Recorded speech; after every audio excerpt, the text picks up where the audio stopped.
Hello my gardening friends, कैसे हैं आप सब और कैसी चल रही है आपकी गार्डनिंग।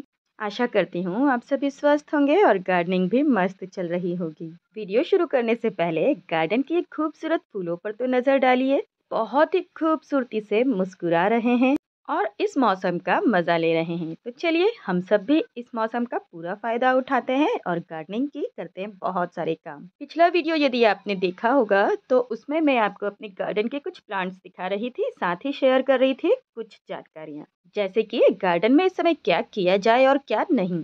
मानसून का मौसम है, पानी बारिश तो लगी ही रहती हैं और इससे हमारे गार्डन में बहुत सारी नई प्रॉब्लम्स भी होती हैं। आपको मैंने इस बटरफ्लाई से भी इंट्रोड्यूस करवाया था। ये इसकी फैमिली और इसके जैसी बहुत सारी बटरफ्लाईज अभी तो गार्डन में आती ही रहती हैं और गार्डन को बनाती है बहुत ज़्यादा खूबसूरत। ये करी लीव्स देखिए, इस पर मैंने एक वीडियो बनाया था कि कैसे इसे घना किया जाए। साथ में बहुत सारे अपराजिता यहाँ पर खिल रहे हैं। अपराजिता से रिलेटेड आपको इन्फॉर्मेशन चाहिए तो उस पर भी मैंने वीडियो बनाया है, आप उसे भी जरूर चेक कीजिए। ये येलो फ्लावर का प्लांट है, बहुत ही खूबसूरत है। इसका नाम यदि किसी को पता है तो मुझे कमेंट करके जरूर बताइएगा। साथ में यहाँ पर देखिए, ये जो बड़ी वाली मिर्च होती है ना, उसका पौधा है और इसमें अभी फ्लावरिंग और फ्रूटिंग दोनों हो रही है। इसी बड़े से टब में यहाँ हल्दी का प्लांट है, शकरकंद यानी स्वीट पोटैटो के प्लांट्स भी हैं। साइड में अपराजिता लगा हुआ है, मोगरा है जिसकी मैं समय समय पर पिंचिंग करती रहती हूँ ताकि इससे लगातार फ्लावरिंग ले सके। इस समय आप मोगरे पर पिंचिंग जरूर कर दें। आपने कभी गार्डन में इलायची के पौधे लगाए हैं? नहीं तो देखिए, ये मेरे इलायची के पौधे हैं। इन्हें आप बीजों से नहीं लगा सकते, नर्सरी से खरीद लें तो आसानी होगी। और चलिए अब दिखाती हूँ अपने वेजिटेबल्स। अभी वेजिटेबल तो नहीं लग रही हैं, लेकिन ये बेलें तैयार हो चुकी हैं और इन्हें मैंने एक खाली चावल या गेहूं की बोरी में ग्रो किया है। सपोर्ट के लिए इस तरह से रस्सियां लगा दी है और जाली भी, जिससे कि बेलें आराम से ऊपर की तरफ जा सके। और ये मेरा पोर्चुलक का प्लांट है, इसे मैंने थोड़ा सा डेकोरेट करने के लिए इस पर स्टिक लगाकर फिर इसे इस तरह से बनाया है। जब इसमें अच्छी तरह से फ्लावरिंग होगी तब आपको फिर मैं इसका अपडेट दूंगी। पोर्चुलक और पर्सलिन को इस समय आप बहुत अच्छी तरह से डेकोरेट भी कर सकते हैं। ये गिलार्डिया के फ्लावर्स हैं, पूरे साल इसी तरह फ्लावरिंग करते हैं। और ये मेरा ब्यूटीफुल क्रोटन प्लांट, इससे पहले भी एक वीडियो में मैंने कहा था कि मैं इसे कट करने वाली हूँ।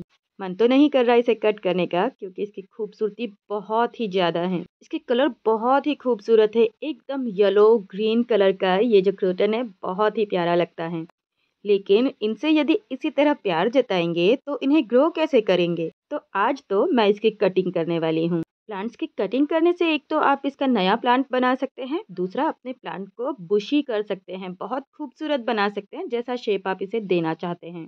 और सबसे बड़ी बात, हम बड़े प्लांट्स को अपने गार्डन में नहीं रख पाते क्योंकि इनकी हाइट ज़्यादा हो जाती है, तो काफ़ी ज़्यादा बड़े पॉट में काफ़ी मिट्टी डालकर इसे ग्रो करना होता है और इन्हें केयर करने में भी प्रॉब्लम होती है। तो इन्हें छोटा कर दें और फिर वहीं पर इन्हें मैनेज कर लेते हैं। तो देखिए, मैंने इसे एक छोटे से प्लास्टिक पॉट में ही लगा कर रखा है। इसकी मिट्टी वेल ड्रेन रखनी पड़ती है, बारिश का मौसम है तो मिट्टी में नमी बनी हुई है। इसे इसी तरह से खूबसूरत बनाए रखने के लिए समय समय पर मिट्टी में कंपोस्ट डालना होता है। मैं हमेशा अपने गार्डन में अपने प्लांट्स को ऑर्गेनिक कंपोस्ट खाद ही देती हूँ। तो चलिए आज कर ही देते हैं इसकी कटिंग। एक ग्रोथ जो साइड से हो रही थी उसे छोड़कर बाकी पूरे प्लांट को मैं कट कर दूंगी। एक शार्प कैंची या किसी टूल से आप इसे इस तरह से कट कर सकते हैं। और ये जो कटिंग है ना, इसके सारे एक्स्ट्रा लीव्स हटा दीजिए। चाहें तो ऊपर के कुछ ही लीव्स छोड़ दें ताकि ये देखने में खूबसूरत लगे।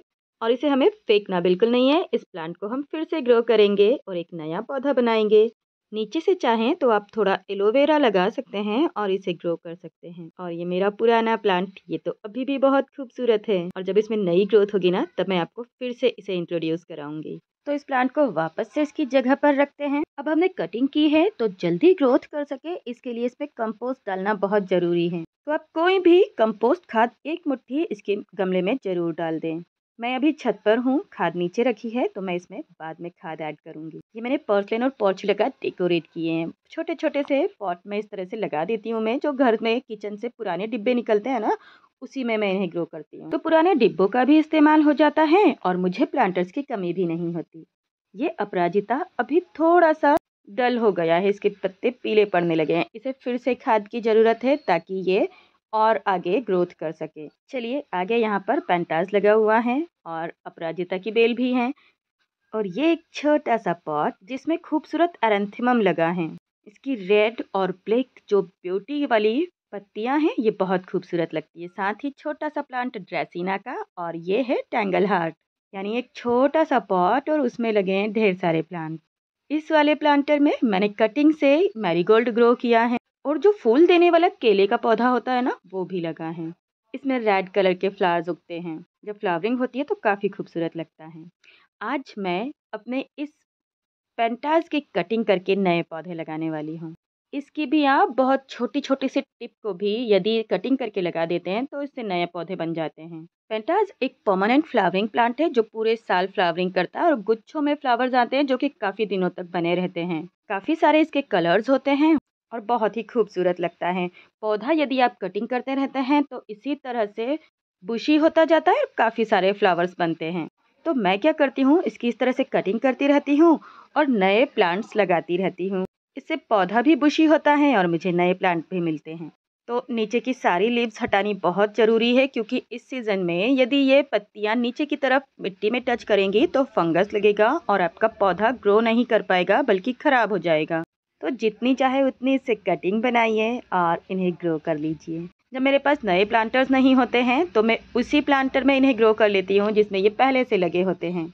और मुझे किसी भी रूटिंग हार्मोन की इस समय ज़रूरत नहीं है क्योंकि मौसम इतना खूबसूरत है कि जो भी कटिंग आप लगाएंगे वो ऐसे ही ग्रो हो जाएगी क्योंकि मिट्टी में नमी बनी हुई है और मौसम भी ह्यूमिड है। ये छोटी छोटी सी कटिंग मैंने ले ली है और इसी प्लांटर में ग्रो कर दिया है। इसका अपडेट भी मैं आपको देती रहूँगी। चलिए आगे देखते हैं और क्या है। यहाँ पर भी एक हिबिस्कस है जिसे मैंने कटिंग से लगाया है और नीचे देखिए, नीचे भी पेंटास लगा हुआ है रेड कलर का।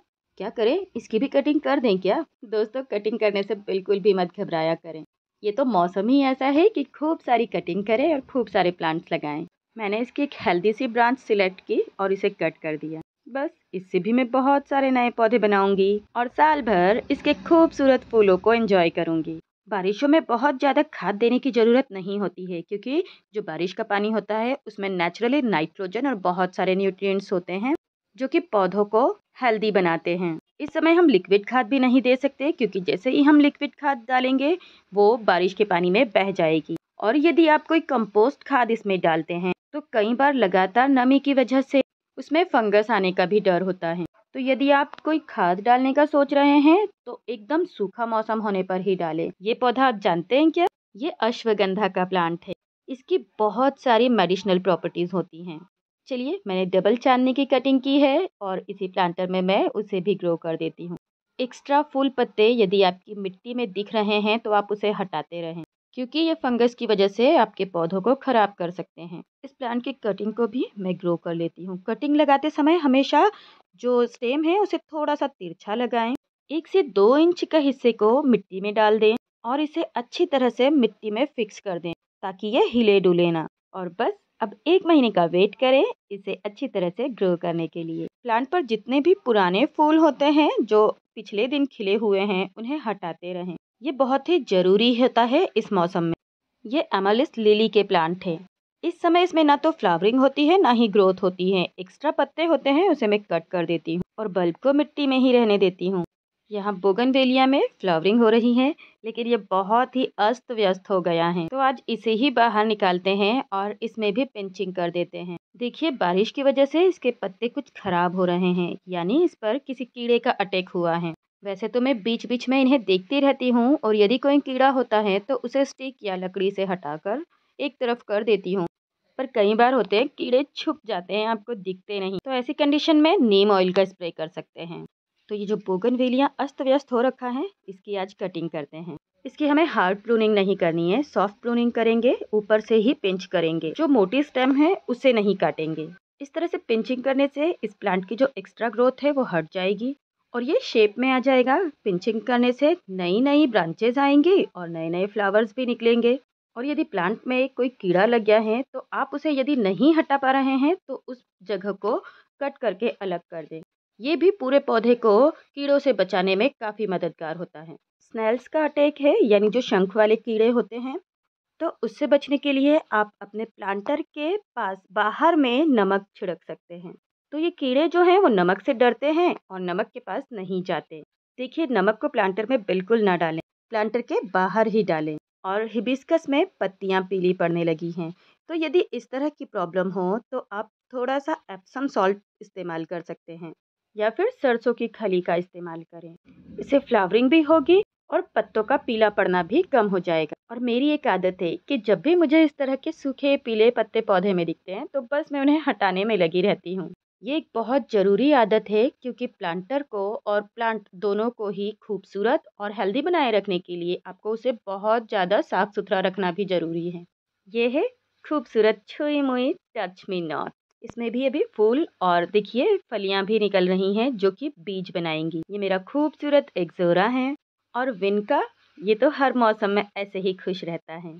यहाँ पीछे अडेनियम लगा हुआ है और आपको दिखाऊं, इसमें इतनी अच्छी ग्रोथ हो रही है। मैंने इसे बारिशों में भी छत पर ही रखा है। वैसे इसे बहुत कम पानी की ज़रूरत होती है और बहुत ज़्यादा धूप चाहिए होती है। तो जब लगातार बारिश हो रही हो तो आप इसे पानी से प्रोटेक्ट कर दें। लेकिन मेरा इसे छत पर ही रखने का एक बहुत ही बड़ा मेन कारण है कि इसमें पानी तो जाता है लेकिन वो बाहर निकल जाता है और फिर बारिशों के बाद जब धूप निकलती है तो इसे लगातार धूप भी मिल जाती है। तो यदि आपको भी ये डाउट है कि अडेनियम को कहाँ रखें बारिशों में, तो मेरी मानिए इसे छत पर ही रखिए लेकिन बहुत ज़्यादा पानी से बचाइए और कोशिश करें कि इसका जो पूरा पानी है वो निकलता रहे, इसमें ठहरे ना, वरना प्लांट खराब हो जाएगा। ये मेरी एक पुरानी विंडो है जिस पर मैं छोटे छोटे प्लांटर इस तरह से डेकोरेट करके रखी हूँ। आप भी अपने घर की पुरानी वेस्ट चीज़ों का इस्तेमाल इस तरह से कर सकते हैं। मैं किचन से निकलने वाले डिब्बे, कप, पेंट के डिब्बे, मग सभी का इस्तेमाल प्लांटर की तरह कर डालती हूँ। यहाँ पर लिली के बीज हैं, येलो कलर की रेन लिली है, उसमें इस तरह के सीड्स बने हुए हैं। तो आप चाहें तो इन्हें नए प्लांट्स बनाने के लिए फिर से गमलों में डाल सकते हैं।